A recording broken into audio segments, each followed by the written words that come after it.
What do you do when your drugs stop working for a gut disease? Crohn's, colitis, IBS, celiac, gastritis. I'm going to show you what I did to get out of my gut flare when my drug stopped working, and this has worked for many other people. I also have a 13-day protocol that goes into much more detail. My free instant webinar in the bio link is a free mini version of this. When my gut flare was at its worst, I could not get out of bed. I had diarrhea 10, 20 times a day. I was also vomiting. I couldn't eat anything. I was rapidly losing weight and I was in horrible pain. I had a horrible fever, and this is all while taking my drugs.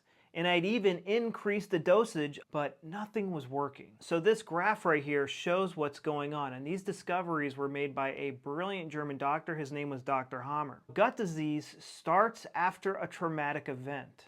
And this traumatic event actually scars our brain. And he could look at your brain CT scan and know exactly which part of your gut was going in and out of overdrive. When we get hit with that shock, we go into a conflict active phase. And the gut goes into overdrive, but you don't really notice the symptoms yet. But then when the conflict gets resolved, the body has to heal what happened in overdrive. So usually it's cell proliferation, develop extra gut cells to help us digest and absorb this important thing to our survival.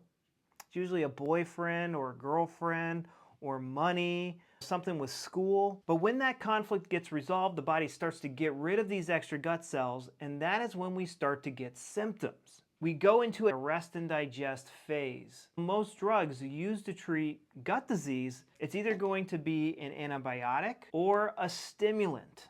So the more stimulants somebody takes, it kind of puts the brakes a little bit. It takes the edge off of this recovery phase. And then when the gut cells are removed, the body needs to push the water out of the tissue, and we have something called the epicrisis.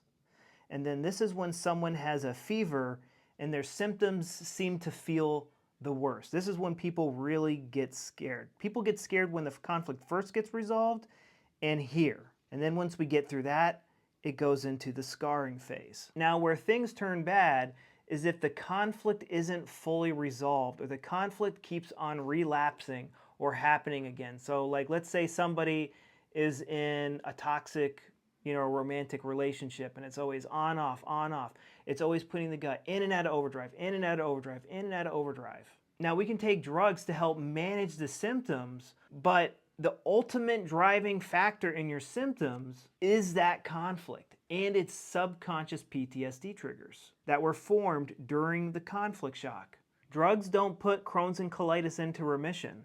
The only thing that can put somebody into remission is getting their conflict fully under control on a conscious and subconscious level. I walk people through this process in my 13-day protocol. It shows you everything that I wish somebody would have told me when my GI doctor was like, hey, let's switch medications. And I'm like researching these medications, and I'm like, there's literally nothing different between this and that. They're both stimulant. How is this going to change anything? Like, you're not even taking an educated guess on how to help me.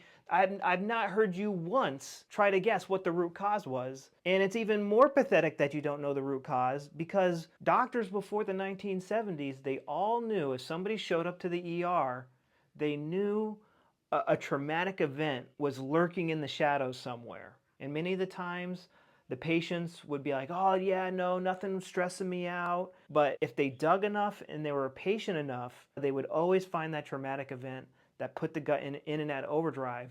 And if they help the person resolve that traumatic event and diffuse its PTSD triggers, then the person would get better. I help people do that with my 13-day protocol, but in my bio link, I have a free instant webinar that is everything I wish somebody would have told me when my drug stopped working and I had no idea how to get my symptoms under control.